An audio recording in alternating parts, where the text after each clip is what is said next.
प्राचीन समय में एक नगर में एक राजमहल था। उस महल में एक चिड़िया का हमेशा आना जाना लगा रहता था।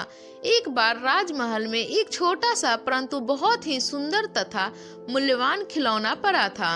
उसने झपट कर उस खिलौने को उठा लिया और उड़ने लगी। इतने में राजा की निगाह उस पर पड़ गई। राजा ने कर्मचारियों को आदेश दिया कि चिड़िया को पकड़ लो, क्योंकि वह खिलौने को पंजों में दबा रही थी। जब चिड़िया को पकड़ा गया तो राजा ने उससे खिलौना छिनवा लिया। खिलौना छिन जाने पर वह चहचहाई। ऐसा सुनकर राजा घबरा गया, क्योंकि लालची राजा कहलाने से तो उसकी सब जगह बदनामी होगी।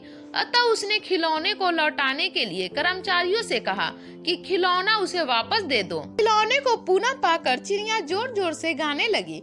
अपने को बुज़दिल डरपोक कहते सुनकर राजा क्रोध से लाल पीला हो गया और आदेश दिया कि इस चिड़िया को काट कर इस पर मसाले लगाकर प्लेट में रखो। कर्मचारियों के वैसा करने पर चिड़िया फिर भी चुप न रही और गाने लगी। यह शब्द सुने तो राजा चंभा में पड़ गया। उसने सोचा, अभी तो यह जीवित है, वरना बोलती कैसे। उसने इन टुकड़ों को भून कर लाने के लिए कहा। जब चिड़िया के टुकड़ों को भून कर लाया गया और राजा खाने लगा तो गले में पहुंचते ही वह गाने लगी। चिड़िया की आवाज सुनते ही राजा बौखलाकर सोचने लगा कि यह तो अभी भी जिंदा है। अच्छा, इसे अंदर निगलता हूँ, फिर देखता हूँ यह कैसे जीवित रहती है। और इतना सोचकर वह उन भुने हुए टुकड़ों को निकल गया। पेट में पहुंचते ही चिड़िया की आवाज आने लगी। सुनते हुए राजा तो आग उगलने लगा।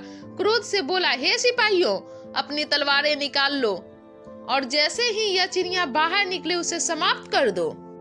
राजा का हुक्म था। सब अपनी अपनी तलवार म्यान से बाहर निकाल ली और चिड़िया के निकलने की प्रतीक्षा करने लगे। सहसा चिड़िया बाहर निकली और राजा के कंधे पर बैठ गई।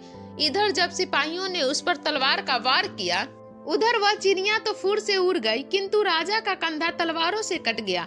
खून के फव्वारे बह उठे। राजा कहरने लगा, मगर चिड़िया पास के वृक्ष की डाल पर बैठी अब गा रही थी। फुर से तो उड़ गई मैं, कट गया राजा का कंधा। शांति थी मन में मेरे, पर क्रोध से राजा था अंधा। Thank you for watching my video. Like, share and subscribe.